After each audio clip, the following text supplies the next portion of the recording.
देखिए, वोट कटवा है भाजपा की, ए टीम, बी टीम, सी टीम, जेड टीम, ये दुनिया का कोई ड्रामा कर लो, इस बात का टीवी के बहस के अलावा कहीं कोई उपयोग नहीं। और थोड़ा बहुत उपयोग ट्विटर पर है, वहां पोस्ट लिख दो क्या। बाकी इसका भैया नकवी साहब राय रत्ती फर्क नहीं पड़ता। एटा, इटावा, फरुखाबाद से लेके आजमगढ़, कुशीनगर, पटरौना, गुड्डू जमाली जब तक जिंदा हैं, हमको पता है वोट का अर्थमेटिक क्या है। क्या कहानी, आप कुछ भी गढ़ते रहो अपने मन में कि वोट कटवा उनकी, ए टीम, बी टीम। जमीन पर चुनाव होता भैया, कुछ ट्विटर पे होगा। आपने यही सब बातें कही थी, आप समाजवादी पार्टी ने भी कही थी ना आजमगढ़ में कि गुड्डू जमाली क्या है। गुड्डू जमाली धर्मेंद्र यादव को तो लेके डूबी गए चतुर्वेदी जी, है ना। और समाजवादी पार्टी ने यह भी कहा कि रामपुर भी हम इसलिए हारे, बहन जी ने स्ट्रेटेजिकली आदमी नहीं खड़ा किया। लो, उनके खड़े होने से भी आप हार रहे, उनके न खड़े करने से भी हार रहे। तब तो सियावर रामचंद्र की जय। अब कांग्रेस कुर्बानी देने को तैयार है क्या। बहन जी ने अपना गुमाश्ता उतारा मैदान में, 10 सांसद थे, उनके 9 तो भागी गए, एक ही बचा है मलूक नागर। नकवी साहब, एक ही बचा मलूक नागर, ठीक, 9 तो भाग गए, उनने तो अपना दुकान देख ली अलग। अब मलूक नागर से बहन जी ने कहलवा दिया कि भाई कांग्रेस माफी मांगे और प्रधानमंत्री का उम्मीदवार घोषित करे आदरणीय बहन जी को। आप कुर्बानी देने को तैयार हैं? और अगर ठीक, अब समझ नहीं, और अगर मान लीजिए कांग्रेस ऐसी तो कुर्बानी दे भी दे तो अपनी ही तरफ से तो दे सकती है, दूसरे की जिम्मेदारी कैसे ले लेगी? अखिलेश यादव की जिम्मेदारी कैसे ले लेगी कि मायावती प्राइम मिनिस्टरशिप के उम्मीदवार हो और अखिलेश यादव जिताने की कोशिश करें? तो मान के चलिए भारतीय जनता पार्टी को तो लड्डू मिलना है, इधर से मिले और चाहे उधर से मिले।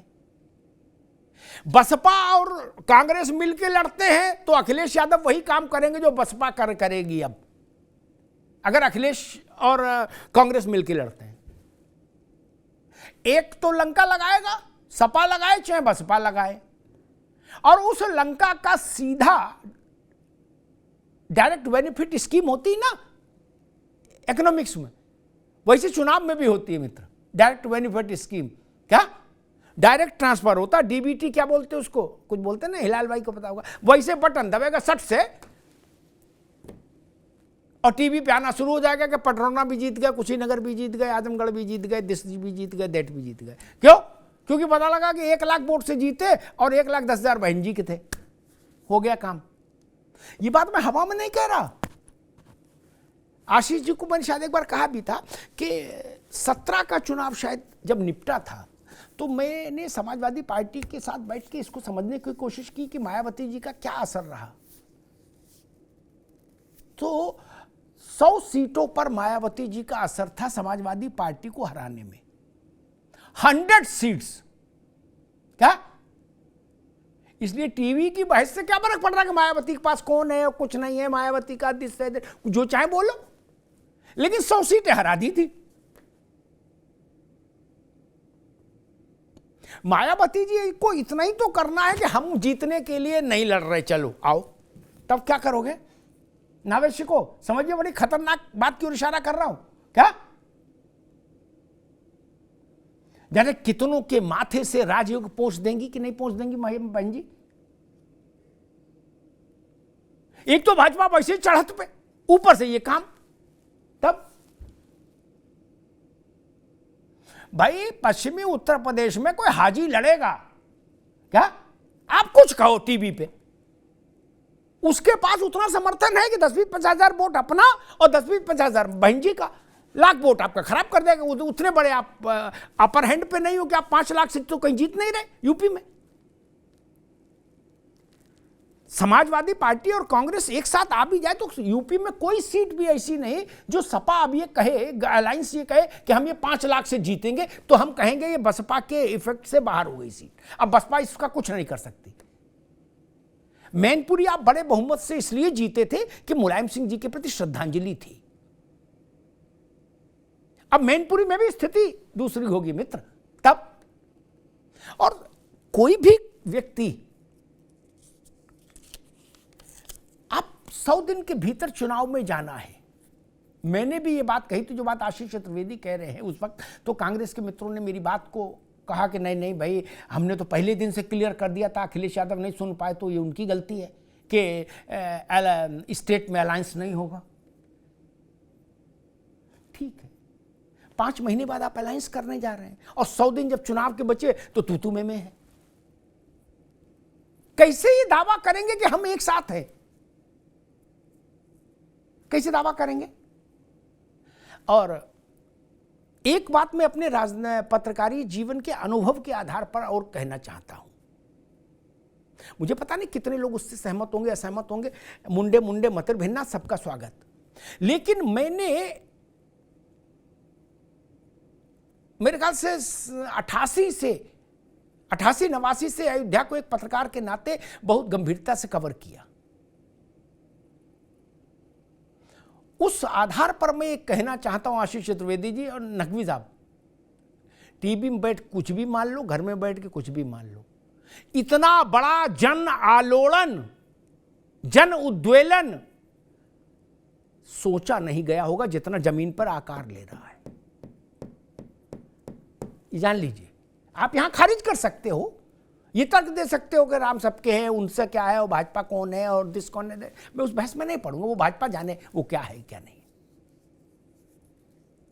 दुनिया के इतिहास में आशीष जी, दुनिया की, भारत नहीं दुनिया के इतिहास में आज तक कोई अभियान इतना बड़ा नहीं हुआ जिसमें 60 से 65 करोड़ लोगों को छुआ गया हो, जो इस अभियान में छुआ जा रहा है। 60 से 65 करोड़ लोग, क्या भारत नहीं दुनिया में कभी कोई इतना बड़ा अभियान नहीं चला। Can you imagine? इसका असर नहीं पड़ेगा क्या चुनाव में?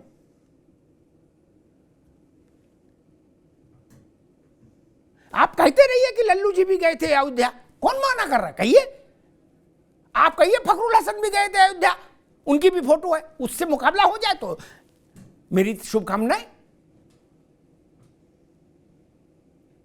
मेरी शुभकामनाएं।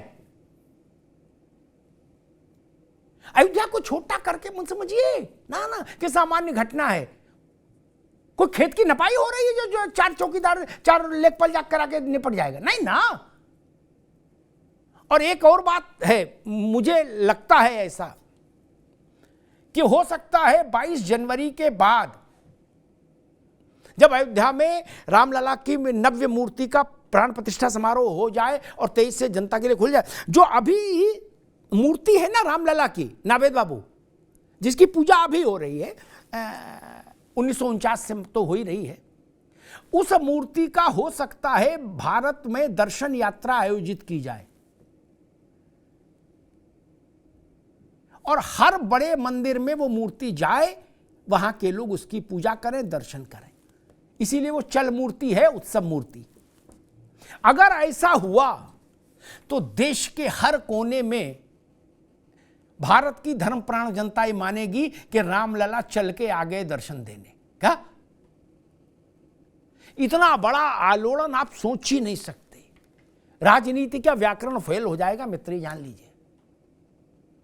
लाभ किसको होगा ये आप तय करो, लेकिन इतना बड़ा आलोड़न कभी नहीं हुआ भारत के जनमानस में जितना अभी हो रहा है। गांव में जाइए, आदमी से बात करिए, उसकी आंख में आंसू आ जाते हैं,